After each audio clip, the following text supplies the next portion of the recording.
നമസ്കാരം. ഇപ്പോൾ ഒരു ചെറിയൊരു വിശേഷമായാണ് നിങ്ങളുടെ മുമ്പിൽ ഞാൻ വരുന്നത്. കാരണം ഇപ്പോൾ സീറ്റുകൾ 100 സീറ്റ് പിടിച്ചു എന്ന് പറഞ്ഞ് ആഹ്ലാദ പ്രകടനങ്ങൾ നടത്തുകയാണ് ഓരോ പാർട്ടിക്കാർ.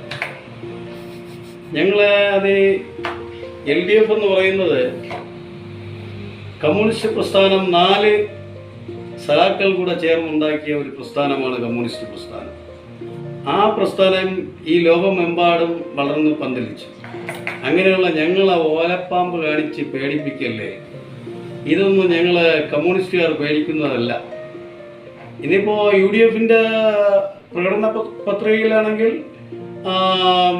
ബസ്, സ്ത്രീകൾക്ക് ബസ് ഫ്രീ സൗജന്യം, പിന്നെ 3000 രൂപ പെൻഷൻ. എനിക്കൊന്നേ പറയാനുള്ളൂ, ഈ പാവപ്പെട്ട ജനങ്ങൾക്ക് ഈ 3000 രൂപ കൃത്യമായി അത് കൊടുക്കണം, പെൻഷൻ കൊടുക്കണം. 3000 രൂപ പെൻഷൻ കൃത്യമായി കൊടുക്കണം. പിന്നെ 18 മാസം ഇട്ടിട്ട് പോയതുപോലെ ഇതും ഇട്ടിട്ട് പോകരുത്.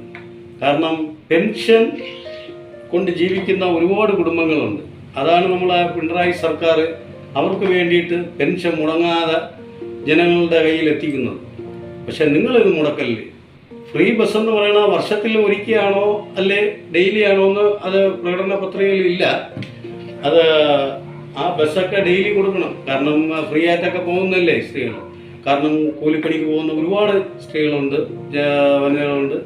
അവർക്കൊക്കെ ഇതൊരു മുൻതൂക്കമായിരിക്കും.